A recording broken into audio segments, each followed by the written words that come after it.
काली कमली वाला मेरा यार है, मेरे मन का मोहन तो दिलदार है। ओए ओए ओए काली कमली वाला मेरा यार है, मेरे मन का मोहन तो दिलदार है। मेरा यार है, मेरा दिलदार है, मेरा यार है, मेरा दिलदार है। काली कमली वाला मेरा यार है, मेरे मन का मोहन तो दिलदार है। काली कमली वाला मेरा यार है, मेरे मन का मोहन तो दिलदार है। मनमोहन में तेरा दीवाना गाऊं मैं बस यही तराना। मनमोहन में तेरा दीवाना गाऊं मैं बस यही तराना। शाम सलोने तू मेरा रिजवार है, शाम सलोने तू मेरा रिजवार है। मेरे मन का मोहन तो दिलदार है। ओए ओए ओए काली कमली वाला मेरा यार है, मेरे मन का मोहन तो दिलदार है। काली कमली वाला मेरा यार है, मेरे मन का मोहन तो दिलदार है। तू मेरा मैं तेरा प्यारे, जीवन अब तेरे सहारे। तू मेरा मैं तेरा प्यारे, जीवन अब तेरे सहारे। हाथ तेरे इस जीवन की पतवार है, हाथ तेरे इस जीवन की पतवार है। मेरे मन का मोहन तो दिलदार है। तू मेरा यार है, मेरा दिलदार है। तू मेरा यार है, मेरा दिलदार है। काली कमली वाला मेरा यार है, मेरे मन का मोहन तो दिलदार है। काली कमली वाला मेरा यार है, मेरे मन का मोहन तो दिलदार है। पागल प्रीत की एक ही आशा, कर दे दिल दर्शन का प्यासा। पागल प्रीत की एक ही आशा, कर दे दिल दर्शन का प्यासा। तेरे हर वादे पे मुझे एतबार है, तेरे हर वादे पे मुझे एतबार है। मेरे मन का मोहन तो दिलदार है। काली कमली वाला मेरा यार है, मेरे मन का मोहन तो दिलदार है। तू मेरा यार है, मेरा दिलदार है। तू मेरा यार है, मेरा दिलदार है। ओए ओए ओए काली कमली वाला मेरा यार है, मेरे मन का मोहन तो दिलदार है। तुझको अपना मान लिया है, ये जीवन तेरे नाम किया है। तुझको अपना मान लिया है, ये जीवन तेरे नाम किया है। भक्तों को बस तुमसे ही है प्यार है, मुझको है बस तुमसे ही ये प्यार है। मेरे मन का मोहन तो दिलदार है। काली कमली वाला मेरा यार है, मेरे मन का मोहन तो दिलदार है। काली कमली वाला मेरा यार है, मेरे मन का मोहन तो दिलदार है। तू मेरा यार है, तू मेरा यार है, तू मेरा यार है, मेरा दिलदार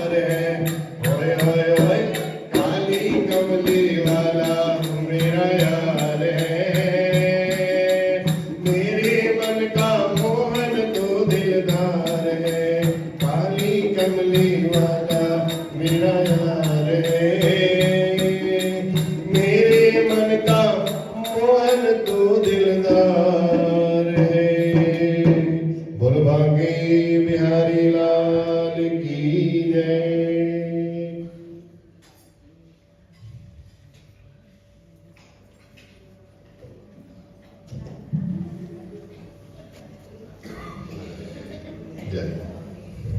यं प्रव्रजन्तमनुपेतमपेतकृत्यं द्वैपायनो विरहकातराजुहावः पुत्रेति तन्मयतयास्तर्वोऽभिनेतुं स्तं सर्वभूतहृदयं मुनिमानतोऽस्मि। सच्चिदानन्दरूपाय विश्वोत्पत्त्यादिहेतवे तापत्रय विनाशाय श्रीकृष्णाय वयं नमः, श्रीकृष्णाय वयं नमः। बोल भागे बिहारी लाल की जय। राजा पृथु नारद जी को कहते हैं, महाराज हरि पूजन का महात्म्य, भगवान की पूजा को करने के बाद उसका क्या फल मिलता है, उसका क्या महत्व है, उसका क्या महात्म्य है। आप धर्मज्ञों में श्रेष्ठ हैं ये नारद जी महाराज, आप विस्तार पूर्वक बताएं। तब नारद जी कहते हैं पूजन का इतना महत्व है, यदि कोई उपहास में भी, मजाक में भी यदि भगवान जी का नाम ले लेता है, भगवान जी का पूजन कर लेता है, तो भी उसे उतना ही पूजन का महत्व प्राप्त होता है जितना एक रोज नियमित पूजा करने वाले को प्राप्त होता है। ऐसा जब राजा पृथु ने सुना तो राजा पृथु कहता, महाराज ये तो बड़ी अच्छी बात आपने बताई, बताइए ऐसा आपने कैसे कह दिया कि उपहास में भी यदि हरि पूजन कर लिया जाए तो उसका भी बड़ा महत्व है। तब नारद जी कहते हैं, मैं आपको बताता हूं एक अद्भुत इतिहास है। एक धूम्रकेश नाम का महापापी था, उसने भगवान का नाम ऐसे ही लेकर के, खाली उपहास में लेकर के परम गति को प्राप्त किया। तब बताते हैं एक कालिंदीपुर नाम का दीर्घ नगर था, वह दीर्घपुर था, वहां एक सुबाहु नाम का चंद्रवंशी राजा था, ब्राह्मणों का सेवक, विष्णु भक्त, प्रजा पालन में बड़ा तत्पर। उसका एक बेटा हुआ, उसका नाम था धूम्रकेश। पिता तो बड़ा अच्छा विष्णु भक्त था, लेकिन बालक बड़ा ही दुष्ट निकला। अब जरूरी नहीं है कि जो विष्णु भक्त है तो उसकी संतान भी विष्णु भक्त ही निकलेगी।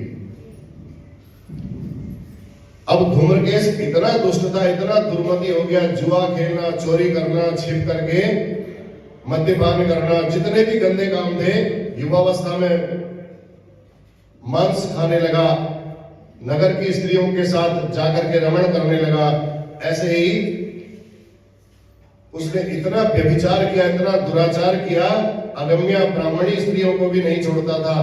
तो उसके पिता ने जब उसको सुना तो सुनकर के उसको बड़ा बुरा लगता था, लेकिन क्या करे।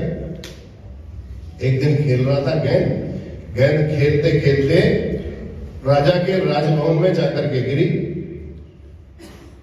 राजभवन में जाकर के गिरी तो जहां उसकी सौतेली मां रहती थी, दूसरी राजा की दूसरी रानी रहती थी, उस रानी के पास जाकर उसने बॉल वहां जाकर के गिरी, और बॉल जाकर के जब उसने उठाई, वहां से गेंद उठाई, तो उसने अपनी सौतेली मां को देखा तो अपनी मां के ऊपर भी उसका मन गंदा हो गया, कामांत हो गया। राजा को जब ये बात पता चली तो राजा को बड़ा बुरा लगा। राजा ने कहा ये तो बहुत, इसने तो हद पार कर दी, अब इसको दंड देना बहुत आवश्यक है। लेकिन क्या करे राजा, पुत्र मोह था, पुत्र मोह के कारण राजा ने उसका वध तो नहीं किया, लेकिन राजा ने कहा भैया इसको जाओ तुम जंगल में छुड़वा दो, अब ये यहाँ रहने योग्य नहीं है, इसके कुकर्म का पता चल गया है, अब इसको देश निकाला कर दिया जाए। अब क्या करें, जब देश निकाला हो गया अब मार्ग में वहां जो पथिक आए, जंगल की ओर से कोई लकड़ी लेने जाता होगा, कोई घास लेने जाता होगा, कोई किसी के गांव जाने का रास्ता होगा, तो वही रास्ते में जो भी मिलता मार्ग में जाने वाला उसी को लूट करके खाने लगा। घने जंगल में रहता था, जंगलों के भीतर ही वह एक दिन भाग्य से घूमता घूमता घूमता घूमता घूमता वृंदावन की उस कुंज गरीन में पहुंच गया, वृंदावन पहुंच गया। वृंदावन पहुंचा, वहां दिन भर तथा रात्रि के समय अब भय से कांपता हुआ क्या करे, मथुरापुरी की ओर निकल गया और चोरी करने के उद्देश्य से एक वैश्या के सुंदर भवन में जाकर के वहां पहुंचा। जैसे ही वैश्या को उसने देखा तो वैश्या को देख करके उस पर भी मोहित हो गया और बहुत समय तक फिर उस वैश्या के साथ रहने लगा। तो जितनी राजपुत्र ने अज्ञानता में चोरी करता था, वो जो भी ला करके देता था, वो सब वैश्या को देने लगा। उन्हीं दिनों एक सिंधु देश में रहने वाले एक सत्यव्रत नाम के एक सुंदर विद्वान ब्राह्मण, इंद्रियों से विरत, उन्होंने भी सोचा मेरे बच्चे बड़े हो गए हैं, सब कुछ हो गया है, अब मैं भी अपना घर बार सब सौंप करके वृंदावन की ओर 1 महीने, कार्तिक के महीने में व्रत करने के लिए वृंदावन चले जाते थे, अखंड व्रत करने के लिए। अकेले ही वह ब्राह्मण, सत्यव्रत नाम का जो ब्राह्मण था, वो वृंदावन की ओर जाते थे और वहां भक्ति पूर्वक राधा दामोदर की पूजा करते थे। जो भी मिल गया, पहले दिन, दूसरे दिन, तीसरे दिन कंदमूल फल खा करके अपना समय भगवान के भजन करते करते व्यतीत करते थे, स्तुति गान करते थे भगवान जी की। तो सत्यव्रत भगवान जी की स्तुति कर रहा था, हे प्रभु, आप तो सच्चिदानंद घन हैं, शोभा युक्त हैं, सुंदर कुंडल आपने धारण किए हुए हैं, गोकुल में भ्रमण करने वाले हैं, यशोदा के उखल में आप बधे थे, उनकी लीलाओं का स्मरण करते रहते थे वहां। आप कितने दयालु हैं आप।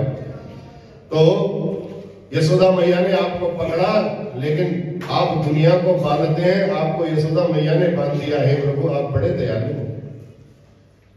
आंखों में आंसू भाव से उनको पोंछते हुए बारंबार लंबी श्वास लेकर के भगवान जी का स्मरण कर रहे थे। कहने लगे, प्रभु हे देव, आप मुझे मोक्ष का वरदान दें। अब मेरे हृदय के भीतर बस आपका ये गोपाल स्वरूप, बाल स्वरूप बना रहे, ऐसी बार बार प्रार्थना करते थे। अब मुझे अन्य किसी और की आवश्यकता नहीं है। आपके इस घुंघराले केसों से युक्त इस शरीर को देख करके, जो शरीर का श्याम रंग है, उस रंग को मैं हमेशा के लिए अपने हृदय पर बसाना चाहता हूं। हे यशोदानंदन, आप मेरे हृदय में विराजमान हो जाओ। ऐसा कह करके आप दूतों की रक्षा करने वाले हैं। जिस प्रकार आपने कुबेर के पुत्र नलकूबर का उद्धार कर दिया, और मैं भी चाहता हूं कि आप मेरा भी उद्धार करें। तो ऐसे हे प्रभु, हम आपको प्रणाम करते हैं। आपकी प्रियतमा राधा जी को भी हम प्रणाम करते हैं। सत्यव्रत के उस स्तोत्र को सुनकर के वो जो धूम्रकेश था, वो वहां से सुन रहा था। उसको बड़ी हंसी आई, वो कह रहा कितना पागल है। ऐसी ऐसी इसने भगवान जी के इतने इतने विशेषण लगा करके भगवान जी की स्तुति की, भगवान जी की पूजा की। मेरी तो समझ में नहीं आता, ये ऐसे कोई दिखाई नहीं दे रहा, कोई कुछ नहीं हो रहा, फिर भी ये भगवान जी की पूजा करने में लगा हुआ है। अब धूम्रकेश गया, वैश्या के पास गया। वैश्या के पास जाकर के उसने, जैसे उसने मिट्टी की मूर्ति बनाई थी भगवान जी की, सत्य शर्मा नाम के ब्राह्मण ने, वैसे ही मूर्ति बनाई और बना करके वैश्या को कहता, देख एक वहां पागल मेरे को मिला, और वो ऐसे भगवान जी की उसने मूर्ति बनाई थी और ऐसे ऐसे भगवान जी को कह रहा था, जैसे जैसे यशोदानंदन कह करके भगवान को पुकारा था। सारी बातें उस धूम्रकेश ने उस वैश्या को बताई, हास्य में बताई। कहा ऐसे ऐसे पागल भी संसार में रहते हैं। संयोग से राजा के कर्मचारी आए वहां। जब वैश्या के घर में सोया था, तो राज कर्मचारियों ने उस धूम्रकेश को पकड़ लिया और उसके अपराध को समझा कि इसने बहुत बड़ा अपराध किया है। उसके अपराध को जानकर के उसको पकड़ा और दंड दे दिया। जब उसको मृत्यु दंड दिया, तो जैसे ही उसको यमदूत ले जा रहे थे, तो यमराज के पास पहुंचे और यमराज ने कहा, बताओ भैया, चित्रकेतु को बुलाया, बताओ इसका लेखा जोखा क्या है? तब यमदूत उसके पास ले गए। यमराज ने कहा महाराज ये कार्तिक मास में भगवान की पूजा का उपहास कर रहा था, मथुरापुरी में उपहास करते हुए हमने इसको पकड़ा है और इसने पूरी जिंदगी भर महाराज कोई भी अच्छा कार्य नहीं किया।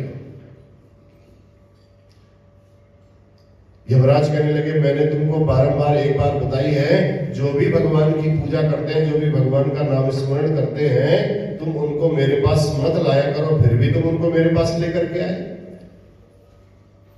तुम वही करते हो। हमने तुमको अनेक बार बोला है, जो भी विष्णु पूजक है, विष्णु का जाप करते हैं, उनको हमारे पास लाने की आवश्यकता नहीं है। हे धूम्रकेशु, हे धूम्रकेश, तुम्हें बहुत कष्ट हुआ है। मथुरा में जाकर तुमने भगवान श्री कृष्ण की पूजा की थी। उसी पूजा का पुण्य प्रभाव है कि अब हम तुमको यमपुरी में नहीं, अब स्वर्गपुरी की ओर हम तुमको भेजेंगे। धूम्रकेश को बड़ा आश्चर्य हुआ। वो कहता महाराज मैंने पूजा थोड़ी की थी, मैंने तो पूजा का उपहास किया था महाराज।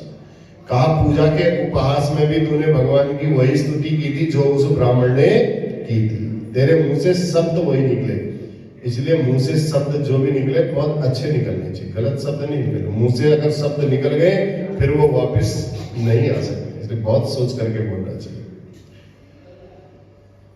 जो मुंह से उसके शब्द निकले, यमराज बड़े प्रसन्न हुए। और वेदों में यही कहा गया है भैया, जो मुंह से आप बोलते हो, जो सत्य बोलते हो वही धर्म है, और जो धर्म का अनुसरण करता है वह भगवान का अत्यंत प्रिय होता है। ऐसा कह करके धर्म भी दो प्रकार का बताया गया, एक प्रवृत्ति मूलक और एक निवृत्ति मूलक। अगर फल प्राप्ति की इच्छा से आपने कोई कार्य किया है वो प्रवृत्ति मूलक है। अगर आप कोई निष्काम भाव से यहाँ आ रहे हो, कार्तिक के महीने में कोई कामना नहीं है, निष्काम भाव से आते हैं, उसको बोलते हैं निवृत्ति मूलक। दो प्रकार के होते हैं। इसलिए उस राजा के पुत्र धूम्रकेश ने जो भी किया था वो निवृत्ति पूर्वक किया था, उसकी कोई इच्छा नहीं थी कि मैं ऐसा मुझे प्राप्त हो जाए। तो इसलिए भगवान कहते हैं भैया देखो, मेरी भक्ति करने के 9 प्रकार की मेरी नवधा भक्ति है, ठीक है। उस नवधा भक्ति में से तुमने जो भी ये भक्ति की है, ये भक्ति आती है। कौन कौन सी है? श्रवणम कीर्तनम विष्णोः, स्मरणम पाद सेवनम, अर्चनम वंदनम दास्यम, सख्यम आत्मनिवेदनम। भगवान विष्णु का स्मरण ही कर लो, सबसे पहली भक्ति है। अर्चनम, श्रवणम, कीर्तनम। श्रवण माने सुनना, खाली कानों से सुनी लो, कोई बोल रहा है वही सुन लो। कीर्तन कर लो। विष्णु स्मरणम, भगवान का स्मरण करो। पाद सेवन, भगवान के चरणों की सेवा करो। अर्चनम, भगवान की आरती करो। वंदनम, भगवान की स्तुति करो। दास्य भाव, भगवान के बिल्कुल सेवक बन जाओ। तेरा तुझको अर्पण क्या लागे मेरा, है प्रभु, बस जो है आप ही का है। आत्मनिवेदन, और बिल्कुल अपने को भगवान पर समर्पित कर दो। अब जो भी करना है आपने करना है, मैं इसमें कुछ नहीं करने वाला हूं। ये जब भाव 9 भक्तियां हैं, ये 9 भक्ति करने से जो भी करता है वह निसंदेह मुक्त हो जाता है। तब भगवान विष्णु की कथा सुनने से राजा परीक्षित देखो मुक्त हो गए, और कथा कहने से सुखदेव भगवान मुक्त हो गए। कथा और सुनने और सुनाने वाले दोनों हो गए। और स्मरण करने से प्रहलाद जी मुक्त हो गए। श्रवणम कीर्तनम विष्णोः स्मरणम, स्मरण करने से प्रहलाद जी, और भजन करने से लक्ष्मी जी, पूजा करने से राजा पृथु, और राजा पृथु गंगा आदि नदियों को छोड़कर श्री, अब तो पूजा करने से राजा पृथु, तो अब गंगा आदि नदियों को छोड़कर के राजा पृथु ने कहा महाराज एक बात बताइए, ये श्री हरि भगवान गंडकी नदी को कैसे प्राप्त हुए, इसका थोड़ा सा एक छोटा सा उपाय बताइए, छोटा सा एक कारण बताइए। तब यमराज कहते हैं सुनो, प्राचीन कल्प में एक वेदशिरा नाम के ब्राह्मण थे, महामुनि थे। वो लोग कल्याण के लिए गंगा जी के तट पर बड़ी सेवा करते थे। अपना आश्रम था उनका, और सब वहां सब प्रकार के फलों से युक्त, सब प्राणी वहां, शत्रु भी और मित्र भी, एक दूसरे के बैरी भी, वो उनके आश्रम में यदि आ जाते थे तो सब बड़ी परम मित्रता से रहते थे। देखो भगवान गंडकी नदी को कैसे प्राप्त हुए शालिग्राम भगवान। तो तपस्या करते हुए पूजा के लिए पुष्पों के सब आश्रम में सब प्रकार से सुसज्जित तो एक बार मुनि की तपस्या मुनि कर रहे थे, तो इंद्र को बड़ा लगा कि मुनि ऐसी तपस्या करेंगे तो कहीं मेरी इंद्र की पदवी को ना ले लें। तो इंद्र ने एक बार भयभीत होकर के, डर करके अप्सराओं को, मंजू घोषा नाम की एक अप्सरा थी, उस अप्सरा को, देवकन्या को वहां भेजा और उस तपोवन में जाकर के मुनि की उस तपस्या को भंग करने लगी। अपने भाव भंगिमाओं से, क्रीड़ा करने से, कई प्रकार से वह एक प्रसंग रहेगा। देखो, लक्ष्मी भजन करने से लक्ष्मी जी, और पूजा करने से राजा पृथु, और बंधन करने से अक्रूर जी, बंधनम, दास्य भाव से सुग्रीव जी, मित्र भाव से अर्जुन, और सर्वस्व समर्पण करने से राजा बलि, ये सब मुक्ति को प्राप्त हो गए। यदि उपहास में भी भगवान श्री कृष्ण का पूजन किया जाए, श्री भगवान विष्णु का पूजन किया जाए, तो महापापी भी शुद्ध हो जाते हैं, मुक्त हो जाते हैं, उनके पूजा का फल प्राप्त हो जाता है। तब कहते हैं धूम्रकेश को भगवान, यद्यपि तुमने पाप किया अपनी जिंदगी भर, लेकिन वैकुंठनाथ भगवान श्री हरि की पूजा की है, तुम नरक के योग्य थे, अब तुम वैकुंठ को जाओगे। इसलिए कार्तिक मास में मथुरा नगरी में भगवान दामोदर की पूजा से बढ़कर के कुछ और नहीं है। जहां भगवान विष्णु की मूर्ति होती है, वहां शालिग्राम तीर्थ, गंडकी नदी, चक्र तीर्थ, ये स्थिति समझनी चाहिए। तब धूम्रकेश कहता है, यमराज को पूछता है, धूम्रकेश कहता है, महाराज ये आपने बोला शालिग्राम भगवान, तो शालिग्राम भगवान का गंडकी नदी से क्या संबंध है? तब बताते हैं, तो शालिग्राम भगवान का गंडकी नदी से यही संबंध है कि मुनि जब तपस्या कर रहे थे, तो तपस्या करते करते इंद्र ने अप्सराओं को भेजा। अप्सराओं ने उनका भंग करने के लिए, मोह भंग करने के लिए, तपस्या भंग करने के लिए किसी प्रकार से अपनी भाव भंगिमाओं से उनको रिझाना प्रारंभ किया। कन्या ने उस तपोवन में गई और बस तपोवन में जाते जाते उसने मुनि की जब तपस्या भंग की, तो मुनि को बड़ा क्रोध आया, उनकी आंखें लाल हो गई, और लाल हुई तो उसने कहा, देख तूने मेरी तपस्या भंग की है, वेदशिरा मुनि ने बोला, और तूने मेरी इस तपस्या में विघ्न डाला है। हे भामिनी, तू नदी के समान हो जा, अब जा, मैं तुझे श्राप देता हूं। मुनि के द्वारा दिए गए श्राप से वो मंजू घोषा नाम की जो अप्सरा थी, वह खिन्न हो गई, और मुनि ने कहा, मैं पराधीन हूं भैया, श्राप के योग्य नहीं हूं।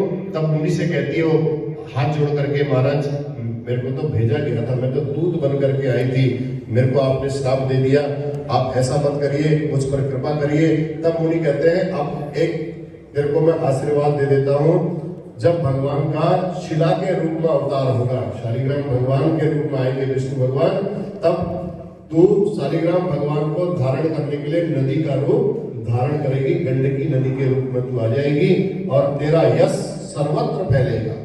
शालिग्राम शिला रूपी विष्णु को जन्म देगी और तेरा यश सर्वत्र फैलेगा, तू लोगों को मुक्ति देने वाली होगी, तेरा अगला जन्म निश्चित ही बहुत अच्छा होगा, क्योंकि भगवान श्री हरि का समागमोत्सव वहां मनाया जाएगा। मेरा साप अब तेरे लिए वरदान से भी बढ़ करके हो जाएगा, तू भक्ति से पूर्ण है। तब मंजू घोषा कहती है, नदियों में श्रेष्ठ जो गंडकी नदी है, वृंदा के श्राप के फलस्वरूप उसके भीतर से भगवान विष्णु शिला के रूप में उत्पन्न हुए हैं।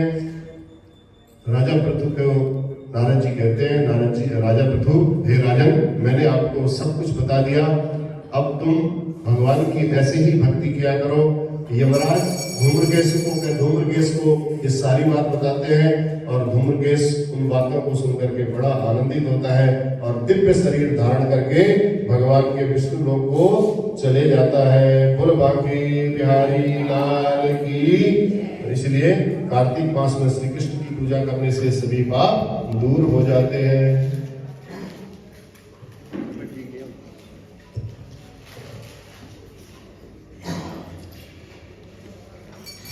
श्री भागवत भगवान की है आरती, पापियों को पाप से है तारती। श्री भागवत भगवान की है आरती, पापियों को पाप से है तारती। ये मधुर बोल जगभंग खोल, सन्मार्ग दिखाने वाला, बिगड़ी को बनाने वाला, ये मधुर बोल जगफंद खोल सन्मार्ग दिखाने बिगड़ी को बनाने वाला श्री राम यही घनश्याम यही श्री राम यही घनश्याम यही प्रभु की महिमा की आरती पापियों को पाप से तार दी श्री भागवत भगवान की है आरती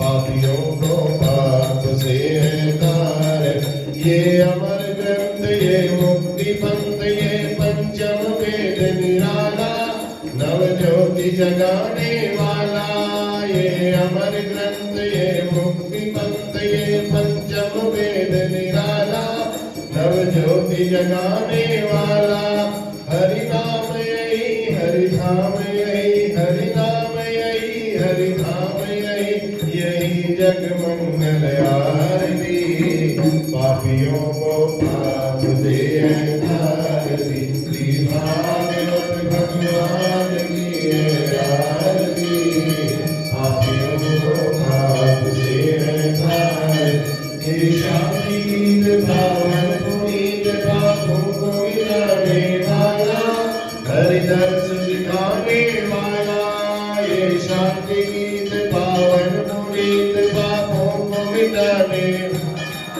हरि दर्श दिखाने वाला ये सुख करनी ये दुख हरणी ये सुख करनी ये दुख हरणी श्री मधुसूदन की आरती पापियों को पाप से तारती श्री भागवत भगवान की है आरती पापियों को पाप से तारती पापियों को पाप से तारती कर्पूर गौरम करुणावतारम संसार सारम भुजगेन्द्रहारम सदा वसंतम हृदयारविंदे भवं भवानी सहितं नमामि भवं भवानी सहितं नमामि। बोलो गणपति भगवान की उमा महेश्वर भगवान की अर्धनारीश्वर भगवान की जगत जननी जगदम्बे माता लक्ष्मी नारायण भगवान की राजा रामचंद्र महाराज की बाके बिहारी लाल की पवन सुत हनुमान की सत्य सनातन धर्म की अधर्म का प्राणियों में विश्व का गौ माता की गंगा मैया की भारत माता की नमः पार्वती